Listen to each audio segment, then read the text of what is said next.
Doctor Manmohan Singh രാജ്യത്തിന് നൽകിയിട്ടുള്ള നിസ്തുലമായ സംഭാവനകളെ അനുസ്മരിച്ചുകൊണ്ട് നടത്തിയിട്ടുള്ള വിലയിരുത്തൽ ചരിത്രം അദ്ദേഹത്തോട് ദയാപൂർവമായ നീതി നിർവഹിച്ചു എന്നുള്ളതിന്റെ ഏറ്റവും വ്യക്തമായിട്ടുള്ള ഉദാഹരണം കൂടിയാണ്. സത്യത്തിൽ ഡോക്ടർ മൻമോഹൻ സിംഗ് വേണ്ട വിധത്തിൽ ഇന്ത്യൻ രാഷ്ട്രീയം, ഇന്ത്യയുടെ ഭരണനിർവഹണ ചരിത്രം വിലയിരുത്തിയിട്ടില്ല എന്ന് വേണം മനസ്സിലാക്കാൻ.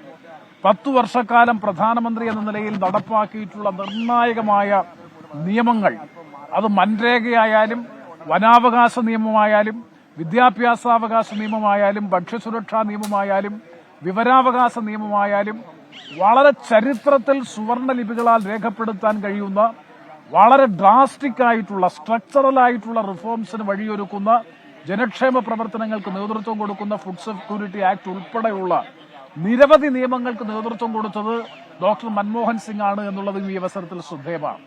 ഘടനാപരമായ സാമ്പത്തിക പരിഷ്കാരങ്ങൾക്ക് 1990കളിൽ തുടക്കം കുറിച്ച ഡോക്ടർ മൻമോഹൻ സിംഗ്, അതേ മൻമോഹൻ സിംഗ് തന്നെയാണ് economic reforms with a human face എന്ന ഒരു കാഴ്ച പെർസ്പെക്റ്റീവോടുകൂടി 10 വർഷക്കാലം രാജ്യത്തിന്റെ പ്രധാനമന്ത്രിയായി, 5 വർഷക്കാലം ഇടതുപക്ഷ പാർട്ടികളുടെ പിന്തുണയോടും അല്ലാതെയും 10 വർഷക്കാലം രാജ്യത്ത് പ്രധാനമന്ത്രിയായി തുടർന്നത്.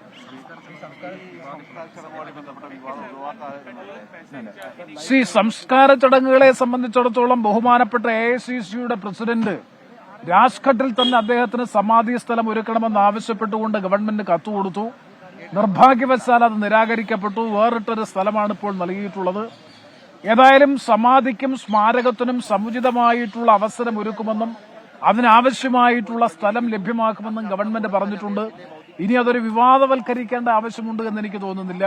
ഏതായാലും ഒരു കാര്യം ഞാൻ പറയാൻ ആഗ്രഹിക്കുന്നു. ലളിതമായ ജീവിതം നയിച്ച്, വിനയാന്വിതമായ ജീവിതം നയിച്ച്, വിവേകത്തോടുകൂടി പ്രവർത്തിച്ച ഏറ്റവും പക്വമതിയായിട്ടുള്ള ഒരു രാഷ്ട്രീയ നേതാവ് മൻമോഹൻ സിംഗിനെ അദ്ദേഹത്തിന്റെ സംഭാവനകളെ ഓർക്കുകയായിരുന്നു ഒരിക്കൽ കൂടി.